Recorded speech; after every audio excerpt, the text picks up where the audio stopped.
for another edition of Armchair Quarterback. I'm David Allen and joined as always by Coach Guy Suttle. And back off the injured reserve, Rob Root. Glad to have you back, Rob, after a couple of weeks out. But each week we talk about our Cleveland County high school football teams. We'll talk a little college football. And, hey, got something good to say about the Carolina Panthers this week. We'll do a little NFL to wrap things up. Let's get into it from last week. It was a big rebound week for Cleveland County after going 1-3 the week before, 3-0 night, and not only a 3-0 night, but a shutout night, as none of the three teams in action last Friday gave up a point. Let's start with that Burns game. Burns at home, were they at Bessemer City? They were at Bessemer City. They were at Bessemer. Needless to say, the Bulldogs opened up a can, as we would say, and got well after the tough loss, Coach, to Lincoln the week before. Yeah, and you know, that happens. It just happens. Lincoln and Burns, that was a really tough ball game and everything for Burns. They rebounded. I'm sure that Coach Devine went back to basics and tackling and blocking and running the football and just took it out on Bessemer City. But like I say, everybody got a shutout this week. No question about it. Rob, obviously a nice bounce-back game for Burns after losing that tough one to Lincoln. Yeah, especially the way you lost to Lincoln, to allow Lincoln to score the way they did in the second half. You felt like you had a game in control. You let it get away. Come back and you do what you do against better teams. Take care of business, stay healthy, get to the next week. Absolutely. So the Burns Bulldogs, big time, 50-0 over Bessemer City in that one. And the Bulldogs improved now to 2-3 on the season. We'll talk about who they've got coming up in our second segment. Next up is Kings Mountain. Kings Mountain doing the same kind of business on Friday night. And again, coming off a loss to Charlotte Catholic, Rob, this was a nice bounce-back effort for the Kings Mountain Mountaineers. And the thing you got to like there, when you play a team like Catholic, you know you're playing a physical football team. So there's no doubt in my mind that even if they weren't hurt, you felt beat up after you play a team like Catholic. So to me, Forest View, again, you're playing you're much more talented than, so it's a chance to feel healthy. Get out there in a football game and feel healthy, not feel like you're being beat on by some fullback who keeps running the fullback dive at you over and over again. Coach, we talked about how the Big South is one of those conferences where we know where Crest and Kings Mountain are going to be, and we usually know where South Point's going to be, but it's kind of who that other team might be. It's probably not Forest View. No, not Forest View. I'm looking at Ashbrook. But go back to a statement that Rob made earlier. You know, Kings Mountain got beat by Charlotte Catholic, and then Weddington lays the wood to Charlotte Catholic. Running clock, 42-0. Don't know that that's ever happened to Charlotte Catholic. But anyway, back to the game. Kings Mountain got well. Same thing, same situation that Coach Devine had at Burns. Kings Mountain had the same situation. We're going to work on blocking, tackling, running the football, and get back. Although I saw where Tex caught a touchdown pass in that game. So, good for them in that those games do help. We talk about the Big South and we talk about the league that Shelby and Burns are in. Again, you've got Crest, Kings Mountain, South Point, and probably Ashbrook. But there's going to be some teams that you can get well against, even in the Big South. And here's the thing, too. When we talk about that, and we talk about the competition part, and we've talked about this before, too, not only the competition part of getting to play those teams, but, again, a place where Shelby and Burns are struggling, the lack of JV programs. Mm-hmm. Luckily for the Big South, you get JV teams are still able to play, so Crest JVs, Kings Mountain JVs still get a chance to play versus what maybe Shelby and Burns has to do, where they may have to play each other. Then I think they just played. I think you're going to play twice. Yeah, going to play twice because they just don't have a game there. Yeah. Well, Coach mentioned getting back to the basics, and for Kings Mountain, getting back to the basics is getting the ball to Tex Vaughn. And Rob, you came in talking about your Philadelphia Eagles, so I'll throw this one out there kind of as a softball to the Eagles man.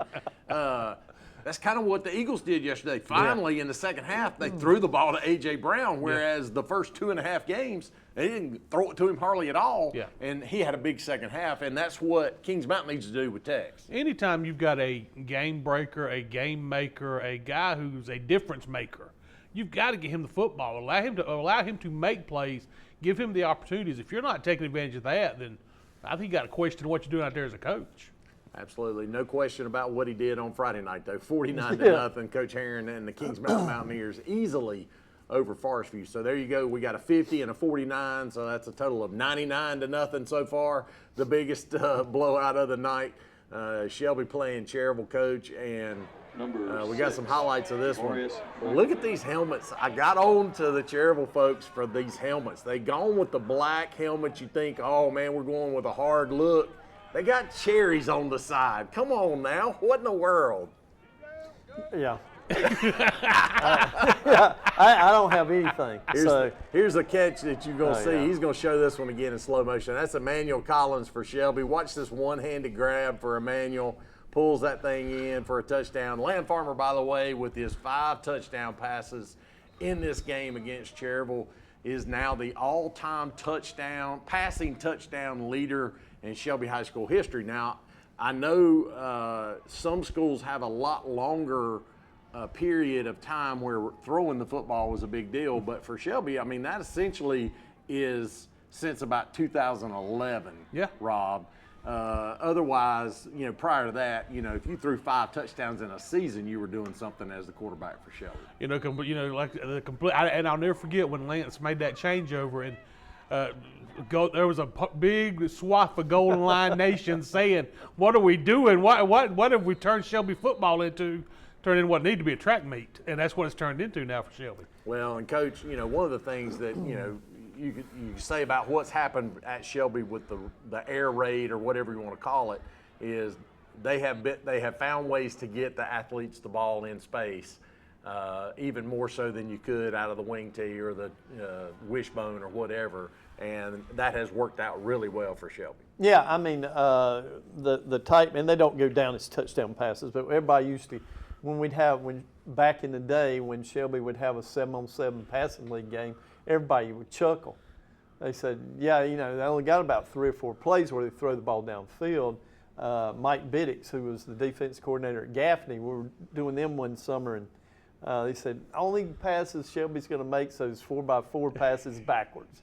So, it has evolved, but going back to 2011 when the offenses did change for Shelby High School, that's a big accomplishment, that number of touchdown passes and coming out and doing it so early in the season. I mean, I know it's Land's senior season, but it's still early. I mean, there's a lot of games left on Shelby's schedule. I think 91 is the number at this point for Land Farmer, so we'll see what he does the rest of this season. Final score, Shelby 62, Cherryville nothing. So if you add that together, that's 161-0 on Friday night. The Cleveland County squads with those victories, all against, is that right? All against Gaston County opponents, yes. So Gaston County taking a major L on Friday night, which is not the first time that has happened, that is for sure. When we come back, we'll look ahead to this coming Friday night with what our high school teams have to do as Crest gets back in action. Kings Mountain will take the night off. We'll talk about that. We'll talk about college and NFL. We'll do that when we come back. You're watching Armchair Quarterback. Hi, I'm Deb Harden, host of For Your Information. The goal of our show is to educate and entertain you about all things pets throughout Cleveland County.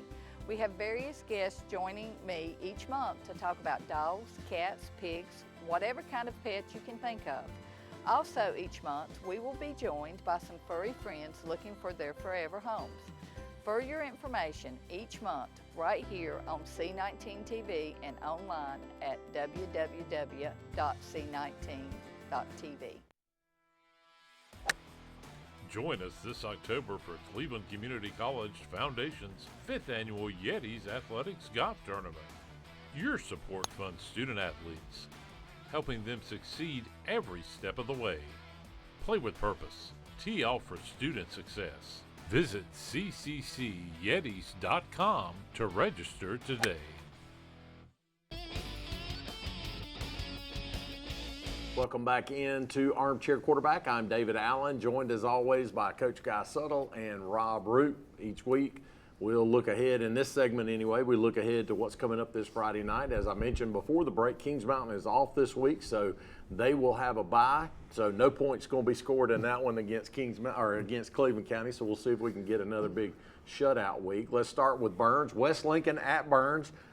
You know, when West Lincoln and Shelby played a couple weeks ago, guys, it was a muffed punt that ended up being about at the 3-yard line that got West Lincoln on the board, and then they scored their second touchdown against the backup group. So this could be an opportunity again for Burns to kind of continue to get well after that tough conference loss to Lincoln. Yeah, and again, I mean, Burns is into that part of the season where Burns is only going to get better and better and better looking down the road for that final game matchup with Shelby. Shelby, on the other hand, has still got Lincoln in there. But again, we still predict that it's going to be Burns and Shelby for the whole shooting match at the end, because I'm not sure that Lincoln can sustain what they're doing right now. But against against this opponent in West Lincoln, I would not be surprised to see another shutout. Rob, one of the things about this game that's kind of neat, especially with them now being conference foes, I mean, these guys are close together. Burns High to West Lincoln High, not that far, and kind of maybe even share some kids that are kind of right there on the border of Lincoln and Cleveland County that go back and forth possibly. So this could be a good rivalry game inside the conference. And here's something I was looking at this weekend that kind of concerns me as a Cleveland County fan. You know, this year with the playoffs, all seeding is going to be based solely on RPI. Yep. Conference champion is not going to be considered unless it's going to be considered. Right now, Burns is in the 30s with RPI. Where are the victories on the rest of their schedule to really drive their RPI up other than the Shelby game? I am very concerned, and I think Shelby's in the late 20s right now. Where are the? Okay, it's fine. I like the change. I think it's a positive change. But now that you've taken conference champion out of the mix, if Burns can't get and you're forcing Shelby and Burns to play the Cherryvilles and the Highland Techs and these teams, they can't get the quality wins to bump an RPI. Is Shelby going to go into the playoff as a 16 seed? Or something, you know, a 15 seed, when we all know that they're the top, maybe they're probably number 1 3A team in the state. Is Burns going to go into the playoffs as a 25 seed, knowing that they're probably a top 5, top 10 team in 4A? I think you guys can look at it and see what you think. I just don't know if the wins are there. The wins are there to win. I don't know if the wins are there to help an RPI. That becomes a major concern. Sure it does. And also think about it this way. Would you, on the other end of that spectrum, when the playoff brackets come out and you got Shelby coming to your place in the first round, or Burns coming to you in the first round? So I'm penalizing two teams. Yes. By the way I'm running the RPI right now. Yep. Interesting to see how that all makes out. Of course, we're only in, week 6? So we got a long way to go before we're really finding all that out. Yeah, playoffs. What? Who's talking about playoffs? Next game on the schedule for But that's why this West Lincoln game is huge for Burns. You can't afford a loss of any kind now. You've got to have every victory's got to count. No question. Forest View at Crest. Forest View coming off a 50-0 or a 49-0 loss to Kings Mountain. This one's gonna get ugly quick, Coach. It's gonna get ugly quick. Yeah, it is. Again, another possible shutout for a Cleveland County school. I mean, we know that some things are going to happen. Whenever that other touchdown might come through, but it could be another shutout for a Cleveland County school. I think Crest. One thing that has the way their schedule was set up in their non-conference games and then had the bye week. So, everything kind of, Coach Lloyd can break the season down into a non-conference season, a conference season, and a playoff season. That's a good way to kind of set things up for Coach Lloyd. Again, we know that it's going to be South Point down the road. We know it's going to be after this game, it'll be South Point. So they can't be looking ahead, but the kids are thinking about it anyway. Rob, go ahead. I can tell you who I think when looking at this game who's going to be like, hey, wait a minute, one of these things are not like the other. And that's the Crest offensive line. I know I didn't get to join you guys after the Weddington game. That's probably the best front seven I've seen in high school football. Oh, yeah, without a doubt. Watching that crowd. So if I'm the Crest offensive line going into this week against Forest View, and I line up against Forest View's front versus the last time I was on the field against somebody that was Weddington, yeah, I'm thinking, hey, this is a pretty good job I'm doing out here right now blocking this front.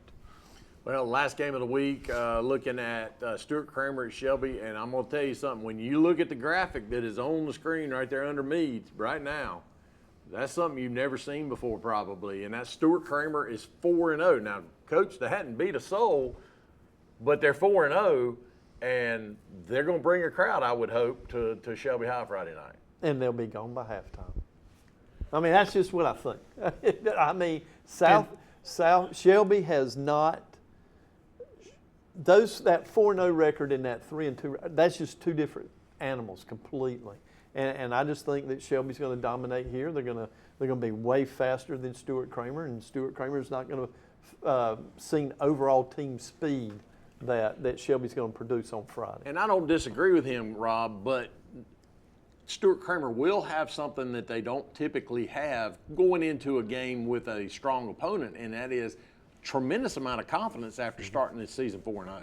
And you're talking about some kids that are coming out of playing in the Big South, so they True, you've got true. kids that have seen great athletes. Yep. Now have they seen Shelby athletes? Across the board, probably not. But they've played Crest, they've played Kings Mountain, they've seen good Ashbrook. competition. So they understand that. But if I'm a Shelby and a Burns fan, because we're talking about the RPI. I'm a Shelby and a Burns fan. I am a huge Stuart Kramer fan, other than when I play Kramer. Right. Because I need them stacking wins. I need them to stack wins to help my RPI number. So other than this game, if you're a Shelby or a Burns person, pull for the storm and pray that he gets stormy on everybody else. So that's the lineup for you right there. West Lincoln at Burns, Forest View at Crest, Kings Mountain is off, and Stuart Kramer at Shelby on Friday night. And as I say every week, I'm going to say it every week, go buy a ticket, go to a ball game, support one of these four. Can't support Kings Mountain this week because they're off, but support one of the three that are playing because, again, as I've said and will continue to say, the money that's spent and is made off of high school football in Cleveland County pays for everything else. And So, I think Friday for Crest, I think it's homecoming. I think it's homecoming for Crest. well, there you Friday, go. So homecoming game over at Crest as well. Feels like a little early for homecoming, but as a high school administrator, I know how that deal is. You pick the best chance you got, and then you go from there. And Didn't you have a class reunion this past Friday I night? did. Hey. It was a good group out there. So yeah, we had a good time. What year was this? It was 2025. technically it was 39 because it's the 40th of our football season, but we didn't graduate till the spring. So we're going to Gotcha. we had our pre-40th. We're going to have our 40th. It's the entire next school year. It's the Yes, entire school year. that is correct, and we'll finish that next year. All right, let's talk about college football. We tried it the last couple of weeks. We're going winners and losers, winners and losers. Coach, start with I know you want to start with your loser, so start with your loser. Again, the whole state of South Carolina. I mean, the University of South Carolina got beat, Clemson got beat, even Wofford got beat this weekend. So, yeah, the losers is going to be, I'm just going to stay with the state of South Carolina. It's unprecedented to see that number of losses, certainly between Clemson and South Carolina. I don't know that it's unprecedented on the South Carolina side because they've had some struggles over the last few years. But my goodness, what is going on with Clemson, Rob?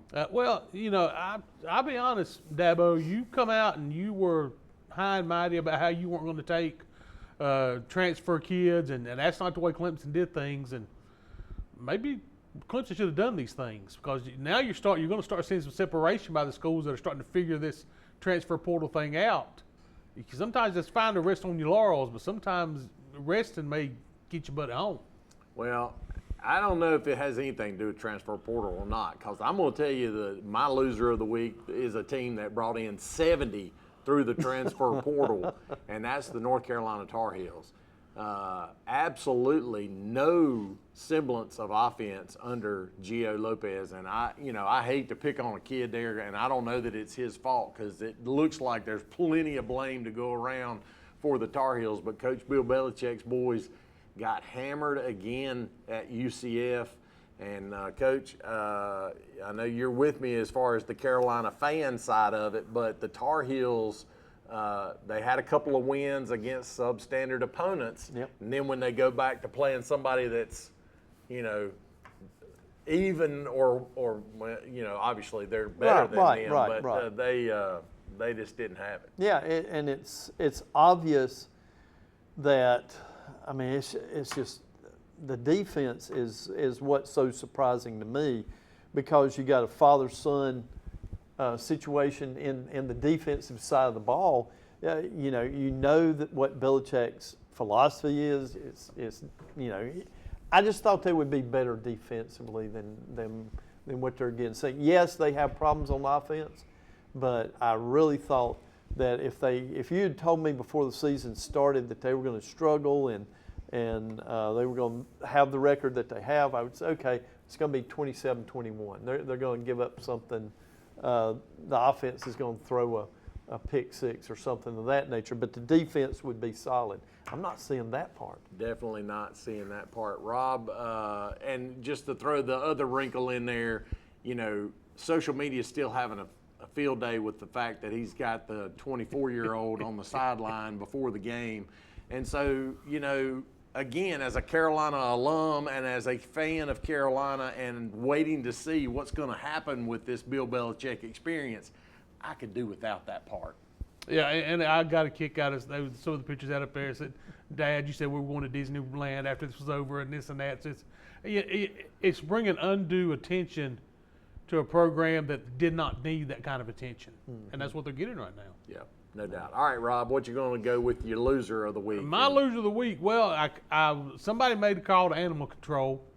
Said they saw this old mangy dog-looking thing on the side of the road, and it had a pitchfork stuck in its rear end. Oh! And that's after what the Blue Devils take care of NC State. Because, again, you think State's rounding a corner. You think Dave Doran's got them going in the right direction. Duke, who is struggling, let's be honest, struggling more than what we thought they would going into this game. Here's a chance for State, who's not beaten Duke in like 3,000 days. It's a ridiculous number now since State's beaten Duke. Here was their opportunity, and they just get out to a 21-7 lead, and then fall apart. Yeah. And let Duke come back and win that game. I think we talk about coaches on the hot seat. I think the question's got to be had about Dave Doran and his seat. How hot does it get? Well, like I said, I think week one, when they barely got by ECU, and ECU's turned out to be better, I think, than maybe people thought. But, he's been there 12, 13 years, and he just kind of does the same thing every year. So, again, kind of not happy with what's going on at Carolina, but at least Carolina's trying to do something different. So we'll see what happens with the State fans and whether Doran's seat gets hot enough to do anything about. Coach, let's switch it and go to our winner of the week. I've got to go with Indiana. Beating Illinois was a huge. I saw where Indiana jumped up about 8 spots and Illinois dropped about that same amount, if not more. But yeah, that was a surprise with a 9 playing 19 or somewhere in that neighborhood, and Indiana coming out on top of the number 9 team in the country. Well, that was a big number that Indiana put on Illinois. So, and of course, Rob, your boys, Duke, had just played Illinois, and that was a lopsided victory for Illinois. So, doing that transitive property and those comparative scores, that doesn't look too good either. So let's go to your winner of the week. Who's your winner of the week? We're talking about states. I'm going to take the state of Florida. I know, Florida did get beat by Miami, but we saw what Central Florida did against Carolina. And now, you want to talk about getting excited again? I'm looking at what could be coming down the road with Miami and Florida State. We're talking college. When Miami and Florida State are good, college football's good. Yeah. And that's where we're headed right now. So I'm excited for the state of Florida because I think it's better for the state of college football.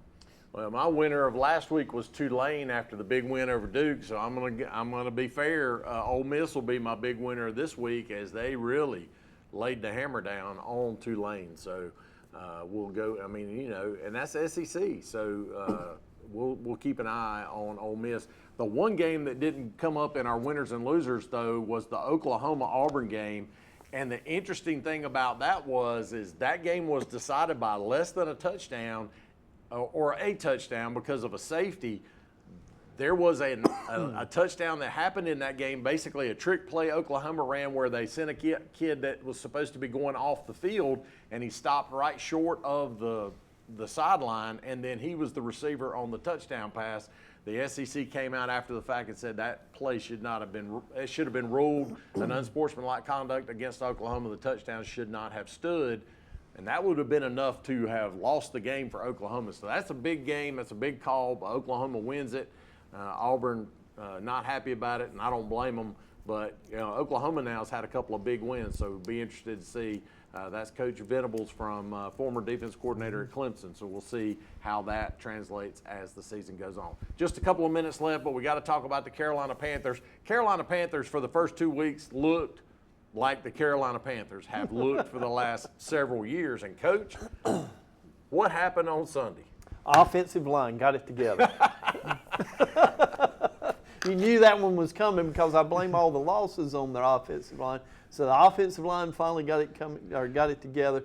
The other thing that's surprising also is that they shut out Atlanta, scored the number of points that they did against Atlanta, and Atlanta beat the Vikings. I mean, it's not like New Orleans, which is in complete disarray right now, but it was a good win for Carolina. I'm just going to leave it there. The offensive line came together. Absolutely, 30-0 the final score. And Rob, I felt like Michael Penix looked like a rookie quarterback in that game.